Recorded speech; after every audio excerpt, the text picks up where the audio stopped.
Coming up on Talk with Sheep. Mental health actually requires pain, not comfort. Yeah. It requires you putting your mind in a state and pushing your limits and boundaries to the point, just like your muscles, where it tears, it builds, and it grows. But we are taught opposite, that to have mental health means everything around us is peaceful. And I've just learned that crisis rarely kills an individual as much as comfort does. It doesn't matter how many sermons you preach, if you can't reconcile with your family, there's always going to be a piece of you that feels hypocritical. You have to walk through discomfort and uncomfortable conversations to build relationships. It is impossible to have healthy relationships with anybody unless you're willing to have uncomfortable conversations. When you love somebody, I'm actually willing to confront you on something and talk about something difficult because of my appreciation for you. Our unwillingness to actually have difficult conversation actually reveals our depth of love we have for the people around us. And it's often very shallow. Real stories and honest conversations from people learning to follow Jesus just like you. Welcome to Talk with Sheep. Watch on YouTube or listen on Spotify and Apple Podcasts. Welcome to the Talk with Sheep podcast. I'm here with Brian Barcelona. And over the last day, we have had a great time getting to know you. And you spoke here at our house last night. And we just honor everything that you're doing with the Jesus Clubs and the ministry that you have focusing on youth. And we're just cheering that on. And we're excited for everything else that's going forward. So, Brian, tell us a bit about your story, how you got saved. And then specifically, I'm interested in hearing about what the relationship with your dad has looked like over the years, from the time you got saved up to now. Take us through some of that. Yeah. Salvation story, get invited to a church, end up giving my life to Christ at 16. But my story really was anchored in my grandmother, who actually both my grandmothers on both sides who were believers. And then through my parents' divorce, there was kind of a breaking from God. So both my parents used to go to church, and they got divorced, kind of separated, and never went to church really after that. Maybe if they did, it was sporadic. And so I grew up in a home that didn't really know God at all, other than my grandma. But she really instilled a lot into me. And so my relationship prior to my salvation with my family, very broken. Seen a lot of things growing up. It was around a lot of things and different, my family's mixed of, gang members to everything else in between. And so that's kind of the environment I grew up in California. And then all the way up to 16, get radically saved. And with my dad, we were never super close when I was younger. And then after I got saved, it somewhat kind of got a little bit better, but it wasn't where I feel like it could have been. So yeah, I felt like it could have been better, but I get saved. I really, feel like I forgive my dad for all that we went through and navigated. And then it wasn't honestly until I got into this inner healing program that I kind of got re-angry at my father. I feel like for reasons that were not valid, but it was really, pushed heavily. And that really put a strain on our relationship. And then it kind of got better after that a little bit. And then about maybe 2-3 years ago, we had a pretty big fallout. There was just some disagreements he had with, things I was sharing and things about our life. And so we went a decent amount of time not speaking. And then one day I just realized, how could I, as a Christian, demand my father to live godly morals? Because I think a lot of kids are like, well, they need to be the bigger man and they're the parent. Yes, but when you have Christ, in essence, you're the bigger person. You should be, at least. Mm-hmm. So I went in, I humbled myself with my dad. It kind of got a little bit better. But what changed everything for me, like the drastic change, was December of 2025. I don't remember where I was. I think I was driving to my office, and I get a phone call from my sister, who's my stepsister. She's not even related to my father at all. And she goes, hey, your brother Josh was trying to get a hold of you. So I called Josh, and I said, hey, man, what's going on? And he said, Dad's in the hospital. I said, well, what's wrong? He says he can't remember anything, and they've diagnosed him with cancer in his brain. And this was about 2 days before I was going to preach at end of year at Upper Room. And so I said, okay, I'm coming. And so I booked an emergency flight that night. And I fly out, and the whole time I'm flying to see my dad, my mind is just flooded with regrets of all the time that I feel like I lost because of my own pride, my own pain, different theologies around boundaries, which I don't even want to get into, boundary, trauma, culture. You know, your parents owe you, everybody wants a public statement of some sort, you know, whether it's from the church or even your parents, you know, which is, to me, when you look at our parents, they come from a different generation. It's like, how do we hold my father responsible for nuances that it didn't exist in his time? So I landed about maybe 2, 3 in the morning, and the next day I go into his room. My father's confused. He remembers, but he's confused. He hasn't been able to remember the code on his phone. So he's in a room, confused. And this is the man I grew up with fearing, the man that I watched. You know, we experienced a lot of, you know, different things in our home. And my father was always someone I was afraid of, and he was this big giant in my mind. And I remember walking into his room, and he slouched over on a chair, gray, in a hospital gown. And he just looks like the weakest I've ever seen him. And I walk in and I go, "Hey, Dad." And he looks at me and he just goes, "What are you doing here?" And just starts weeping. I mean, I've never seen my dad weep like that. And so I go up to my father and I hold my dad. And it's surreal, because I'm like, I don't even know how to be emotional with my father, but here I am, and he's weeping, and we spent that entire day together. And so much happened, which I can break down more. Stop talking here. And a lot happened in that day, from him reconciling with God, reconciling with me. But when I left, there was this level of confidence that a platform could never give me. I've preached in stadiums. I run a company. No car, nothing. No pastor, no leader, no good job, you're crushing it. None of that could ever compare to just knowing my father was pleased, my biological father. And it's just something, when you grow up with that, it's just kind of normal to you. When you've never grown up with that, it's everything to you. What were things that you mentioned? There was some bitterness and things that you had to let go of, coming from that environment where you didn't have a father in a season of life that supported you and cheered you on and was actually there for you, and to show you the way, you know, how to live life. What were things that you had to let go of for that relation, for you to get to that point where you're like, hey, I can be the Christian even though I might be wronged on some things? That doesn't give me a right to hold offense. I'll say this, in order for me to answer your question, it really boils down to what today's culture is being taught that forgiveness is. And we are being taught that forgiveness is the other person's life coming to a demise.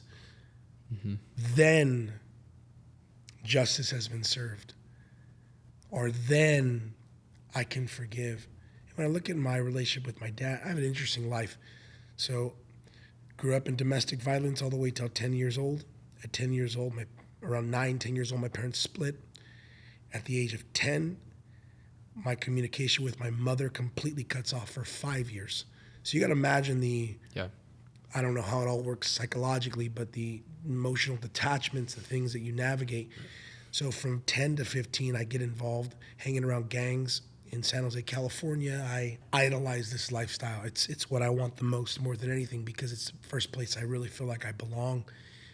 And I reconnect with my mother randomly at 15 years old. Come to find out that the reason we had stopped talking was a lie. I don't share this often, but the day I seen my mother, after 5 years, I went home. I curled up in a fetal position at 15, and I wept saying, "I want my mommy." I mean, it was the weirdest thing. I mean, here I am, this guy with Cortez's long socks, Dickies, wanting to gangbang. Yeah. And I'm in my bed weeping. I became a kid instantly. And, then that created a lot of friction with my father. I ran away from my father to live with my mom. That was not a good transition, but it's the only way possible. I ran away, and then I didn't speak to him for 2 years. So when I say there's been pain, there's been real pain. I think today's culture, everything is trauma, everything is pain. And you cannot put having a bad day on the same level of domestic violence. You can't. You can't put that your feelings got hurt on the same level of a woman getting beat. You just can't do it. If you're an idiot, in my opinion, if you think they're the same. They're not the same. And so with my father, the bitterness that had accumulated was for various things. But I remember we were in this hospital room in this last December, and I asked everybody to leave. My grandma was there, my aunt, my brother, and I asked my stepmother and my father, I said, can you guys just stay? Because I've shared my testimony about my dad, where I feel like I've honestly have shared a little too much.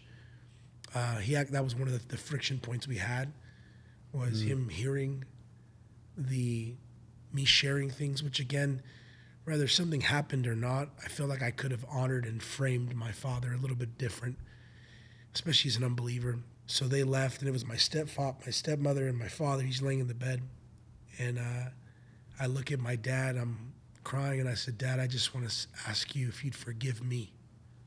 So this is not a moment for me to say, I forgive you for me. I'm saying, Dad, would you forgive me for not honoring you in the way I've shared about your life? And his wife grabs our hands, and she puts our hands together. I mean, I remember holding my father's hand, and we're both just crying. And for the first time in my whole life, he goes, I want to say I'm sorry for the childhood you grew up with. He didn't go into detail. He didn't go through every year and write every sin and repent of everything. Those words were enough to wipe everything for me. And I said, absolutely. And I said, Dad, I don't know how much time you have left. He has very aggressive cancer. He just got done with chemo. But the doctors pretty much said, all we can give you is time. I said, for however much time you have, Dad, I promise to honor you. And he goes, well, I want you to know something. I said, what? He goes, I want you to know that I've reconciled with God. And, I don't know if there's anything else I could really ask for, than to see that. And I had this thought when I flew to go preach right after that. I had this thought, man, behind this parent estrangement, and boundary culture that we've created, which is relatively new, is the salvation of a lot of our parents. Mm-hmm. I think of how many parents are going to hell in the name of their boundaries. I mean, I just think, man, I'm not saying you stay in an abusive relationship. It's not what I'm saying. What I am saying is majority of the time you're not in an abusive relationship. You're in a difficult one. Mm-hmm. And difficulty is not abuse. It's challenging. It's not comfortable. And so sitting there with my father was not comfortable for me at all. Yeah. And so after that, that's not even the best part. I don't know if I have a picture of it, but after that, my father began to tell me about this bass he had. Let me see if I can find a picture. Right here. So I don't know if we can zoom in on this, but that was my father. Oh, sweet. And that bass that he had was a bass that he had when he played in church. Nice. And so my father was 16 years old right there. And that's a Fender, master. Yeah. I think it's a 1979 or something. And so he's telling me about this bass, and he goes, man, I sold that bass. It's my biggest regret. I sold this bass. I was like, who'd you sell it to? He goes, I sold it to your uncle. And I ended up tracking down my uncle after this. And I said, hey Theo, can I buy the bass for my father? So I ended up buying the bass for my father. I restored it. And the day he had chemo, I drove to where he lived and said, Dad, I have a gift for you. And I pulled out this bass he hadn't touched in 39 years. Or no, maybe 29 years or something like that. Crazy your uncle still had it. Yeah. Well, they're hoarders. They don't throw anything away. But I felt like a son putting an axe back in the hand of his father.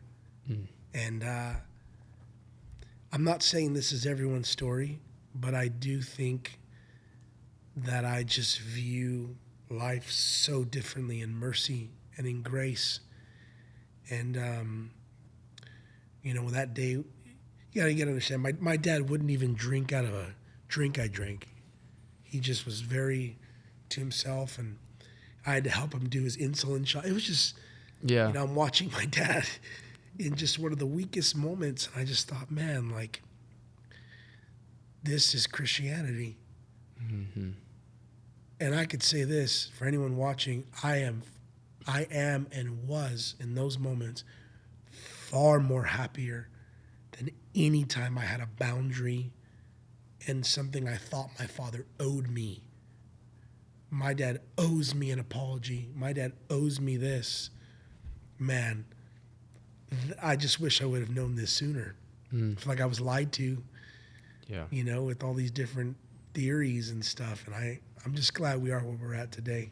Just because you're saying at one point expecting an apology from a parent, whether that be a mother or a father, though those are helpful and they're nice and they can bring a sense of closure on certain stuff, when you're a Christian, they're not necessary. It doesn't mean we don't want them. It doesn't mean we don't pray for restoration. We don't pray for people's hearts to soften and stuff. But I like what you're saying about people having these boundaries up, because in the West, we live in a culture right now where everyone does not know. They're so detached from the reality that you are now adopted into God's family. And most struggle with a sense of any type of purpose, any type of life meaning, that if I can grab onto something that opposed me, at least I found purpose. Because at least I know I'm a victim. I don't know who I am, but at least I'm a victim of something, and it gives me a right to express myself in the way I want to. But it's completely opposite to what the Christian life and the life Jesus has called us to live. And I think even like they make all the jokes and stuff about like 30-year-old guys living in their mom's basements, like playing video games and stuff, and they need to get a job and all those things. Super true. If you're one of those and you're watching right now, probably best you don't listen to the podcast and you go put in a job application somewhere. But there's so many people who don't have any life purpose, that when culture gives them any type of label, that they might be able to grab onto, because you're made to fight for something. And we don't realize it. Every single person's made to fight and contend for something that God has put inside of you. Yeah. And whether it's the LGBTQ movement, whether it is, defending the ability to choose, as they call it, and being pro-choice, people get on battlefields defending things that oppose God's kingdom purely, and oppose morality purely because it gives them a sense of purpose, rather than it actually being a purpose that's God-given. And so what would you say to both sons and daughters? And that doesn't mean you have to be young. You could be 50 years old, 60 years old. Your parents might have already passed away, and there might still be some stuff that feels unresolved. What would you say to those individuals? Number one, how do they move forward, whether they're in a difficult situation or a truly abusive or traumatic situation, whichever camp they fall in? How can they move forward? And number two, how do we keep clarity in what our life purpose is and not allow difficult situations to actually give us a label of identity that we don't need to pick up? I mean, if you're in a real, physical abusive relationship, obviously don't stay there. Yeah. So I'm not speaking to that. I'm speaking to, things that maybe happened in the past, like with my dad. Here's the thing. My mom, if my mother could forgive my father, I just think, why can't I? And I think it goes back to I'm not against counseling. We mentioned earlier, it's bad theology in counseling. Here's my biggest thing. I am skeptical when a counselor will remove all of the sound voices of your life, when all of a sudden everyone needs a boundary that's the closest to you. So a counselor says your parents are bad, your brothers are bad, that's your tribe, okay? Mm-hmm. And I think, what do they do for thousands of years? You went to elders, you went to grandparents. So you got a complete stranger who's monetarily benefiting off of your brokenness, who's then removing every sound voice that actually knows you. That makes me a little bit weary to trust that individual. Mm-hmm. Because in the end of the day, let's say I'm counseling you, I didn't raise you. No one knows you better than your mother. No one knows you better than your father. And so even in guys I've discipled, I say, hey, like, they're upset with their moms. Hey, I'm not saying you got to take all the advice from your parents, and everything they do. What advice would my dad give me in business? He's never done business. Yeah. But it doesn't mean he doesn't have advice. Yeah. Or just something I could learn. So I just think kids are growing up in this culture today where they're just being taught that everybody's a villain and everybody, every bad thing is trauma. I think I mentioned earlier, I was in a session once and someone goes, well, it's hard to serve with mental health issues. And I said, what's your mental health issues? And this individual says, well, I struggle with, insecurity and rejection. And I said, that's not mental health. That's called Tuesday. If everything is a mental issue, then nothing is. If everything is traumatic, then nothing is. And so I just think young people need to be taught. I was doing this podcast with this young guy, and he goes, what is your views on mental health? And I said, well, you're a pretty fit guy. I told the guy, I go, what is your goal? And he goes, 6-pack all the way. That's my goal. He's a 19-year-old. And I go, well, is that journey of a physically healthy body challenging or easy? Like, do you have to place yourself in comfort to accomplish it or in pain? He goes, pain. I said that I would venture to say we've missed the mark on mental health. Mental health actually requires pain, not comfort.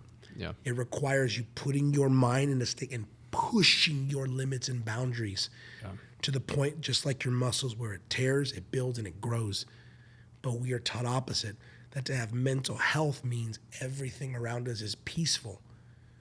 And I've just learned that crisis rarely kills an individual as much as comfort does. Mm-hmm. And that's where I think we've just missed the mark. And again, with even guys in ministry that are watching, it doesn't matter how many sermons you preach, if you can't reconcile with your family, there's always going to be a piece of you that feels hypocritical. Yeah. There's always going to be a piece of you that feels like, man, and I've seen my mom come to Christ, my father. My grandfather got saved last year, full-blooded Italian, 84 years old, gave his life to Christ in a hospital bed. He was dying. I think that's what moved my father to eventually get saved. His dad got saved. Yeah.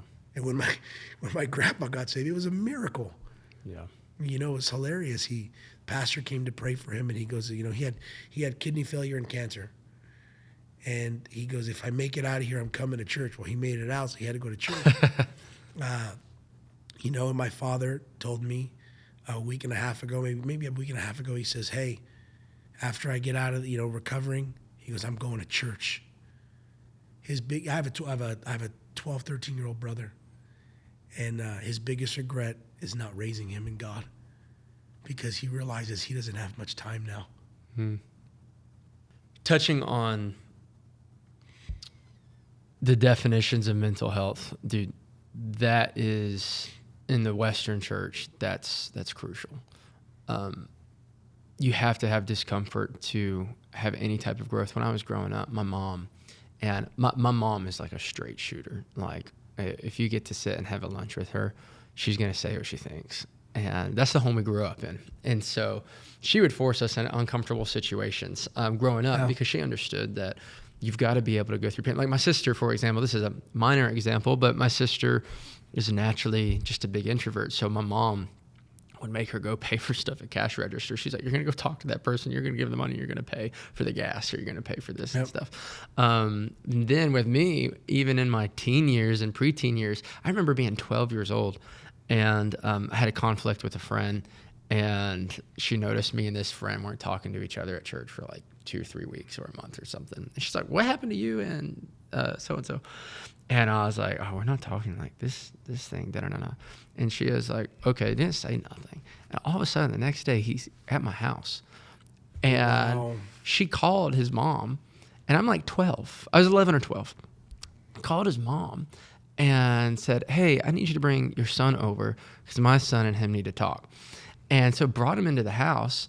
And I remember us being in the kitchen, and she said to us, like, hey, you two have something you need to talk about, and you need to figure it out.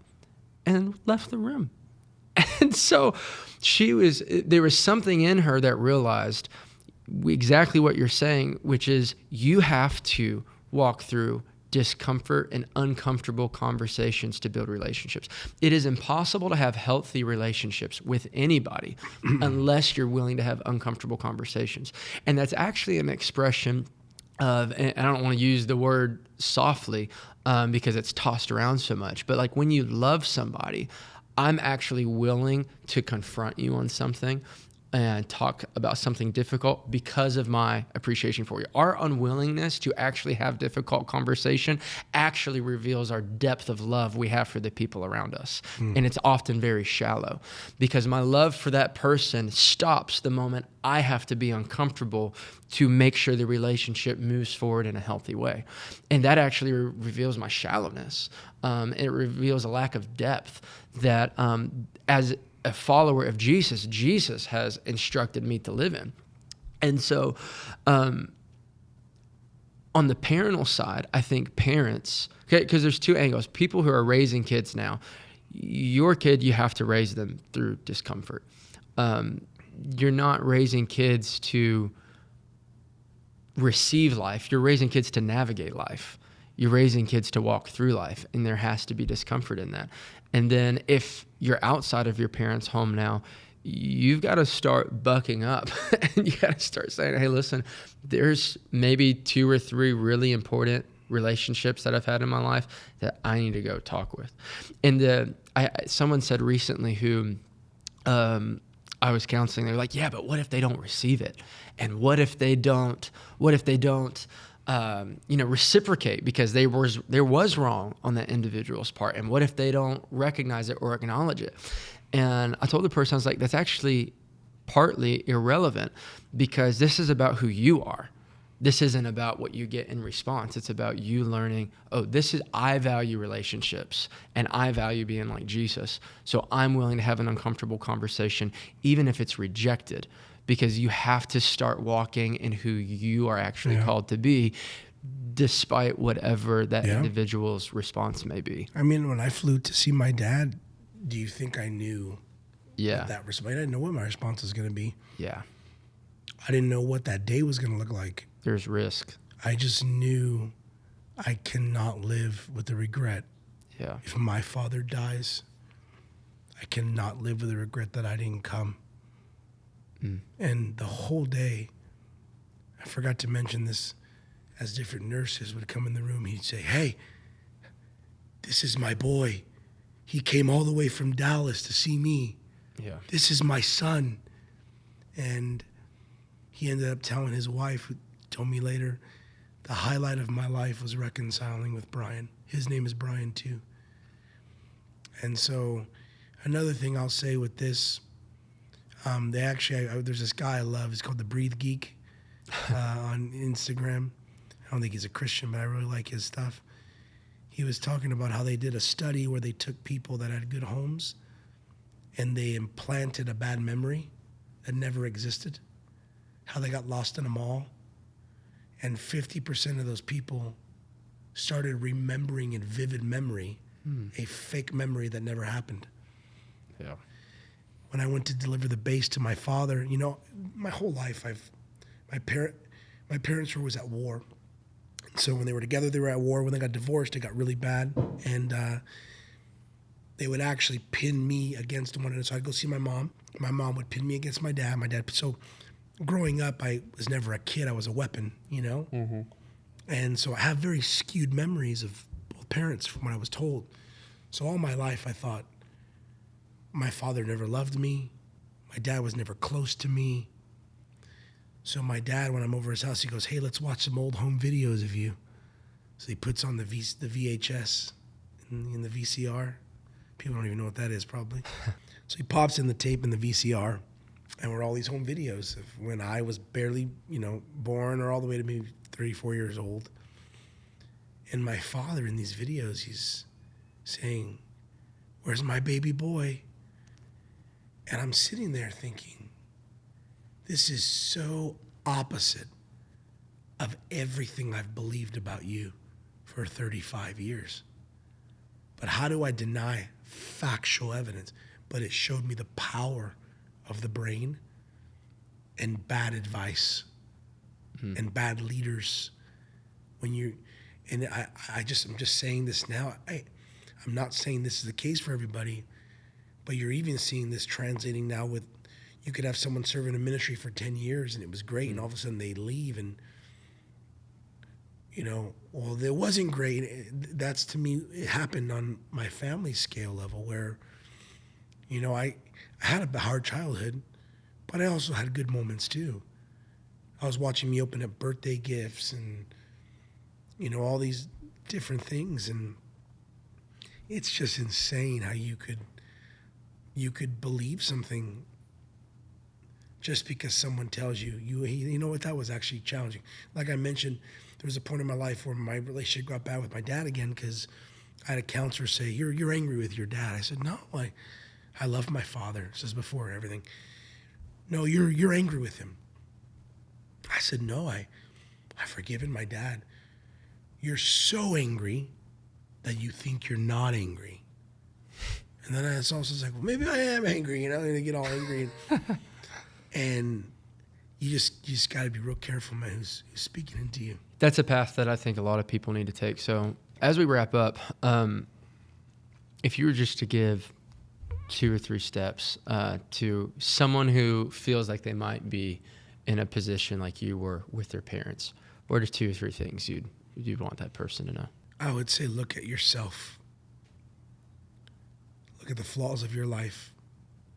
Look at the areas you've needed forgiveness. And consider one day you'll be a parent and you will make flaws. The greatest thing I've ever heard from my kids, sometimes I could be a little hard on them. And I'll say, "Hey, Daddy, sorry." And they'll say, "It's okay, Dad." I said, No. Can you forgive me? I forgive you, Dad. Know that you're going to be in that position. You're not going to parent perfect. If your parents are alive, reconcile to the best of your abilities. Every situation will look different. This is not a prototype of what your life should look like. This is my story, and don't buy into the narrative that forgiveness is going to look like X, Y, and Z. Every story is different. Yeah. For you, your father might sit there and say, "Here's what I've done to you. Pa, pa, pa, pa, pa. I'm so sorry." Or your father might just say, "I'm sorry for everything." And they're just as meaningful. And they're just as powerful. And then don't buy into the lie of parent estrangement. I mean, if your parents were good enough at one point to raise you, to love you, flawed and all, Yeah. So I'm saying, I think in Hispanic culture, man, we grow up with real crazy stuff, We grow up with real traumas, and it's why to us, a lot of us, not everything is trauma. And I would say the last thing is you got to be realistic with your pain. Not every pain deserves the same response. There's me stubbing my finger is different than me breaking my bone. breaking my bone might need medical attention. It might need a cast. It might need a doctor. Yeah. Probably spraining or hitting my finger on a table might not. There might be some things you need to go to a counselor, a God-fearing believer who's going to push you towards the future, not keep you dwelling in the past, but not everything. Yeah. You know, if I hit my hand on this cup and went to the doctors, they would laugh at me, saying, "What are you doing here? You're fine. Go home." Yeah. They might charge me. So I think it's just recognizing those things and knowing every situation's different. Yeah, each situation is definitely different. I would add that it's not wrong to acknowledge that you were wrong on something, especially from the parental perspective, but it applies to both parents and kids. And you give a great example as far as talking to your kids and giving an apology and stuff, because what breaks connection in relationships isn't that there's wrongdoing, it's that there's no repair. And so what makes a strong relationship is actually repair, not that we were perfect and I never wronged you. And a lot of parents struggle to accept that they that they might have flaws in certain areas of their life when it comes to parenting, because to them, their goal is perfection, but we're not required to be perfect. We just need to know how to repair well. And that teaches your kids, and just like you're teaching your kids, when you give an apology, you're communicating to them, hey, we can mess up and still move forward in a great relationship because there's repair. And what a lot of kids need, even if they're in their adult years, and if you're a parent listening, your kid never needs you to be perfect. They don't need you to, you don't have to bat 1,000. You just don't. But what they do need is repair. Because it's after there's repair, we can say, okay, we can walk through difficulty together. We can face uncomfortable stuff together, and the relationship can still thrive. Yep. Rather than running from the discomfort. So, Brian, would you just pray over the audience, those listening? Yeah. Go ahead. Jesus, thank you for every listener. And God, I just pray you would take the story of my dad and I, and you would mend hearts. I pray, Jesus, that you would reconcile families. Pray that you would reconcile other sons to their fathers, and daughters to their mothers, and daughters to their fathers, and sons to their mothers. And I just bless everybody watching in Jesus' name. Amen. Amen. Hit the subscribe button. Share this episode with somebody who would benefit from it. And Brian, dude, thank you, man. Yeah, thank you. We're going to have you back. And next time you're back, we're going to hit conspiracy theories and all that stuff. You guys would love some of those pre-podcast discussions. Let's do it. So we'll get into it. Love you guys, and we'll see you later.